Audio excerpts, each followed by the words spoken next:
আমরা অনেক সময় বাচ্চাকে বলি, অমুককে দেখেও তো শিখতে পারিস, অমুক কত ভালো রেজাল্ট করেছে।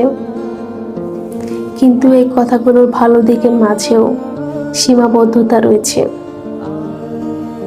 এই পৃথিবীতে আপনি আমি সবাই জিনিয়াস, শুধু মাপার পদ্ধতিটা সবার এক নয়। আপনি যদি একটি মাছকে তার গাছ বেয়ে ওঠার সামর্থ্যের উপর বিচার করেন, তাহলে সে সারা জীবন নিজেকে শুধু অপদার্থই ভেবে যাবে।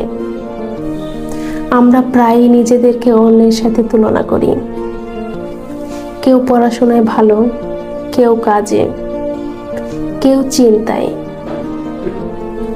কিন্তু তাই বলে কি সবাই এক হবে?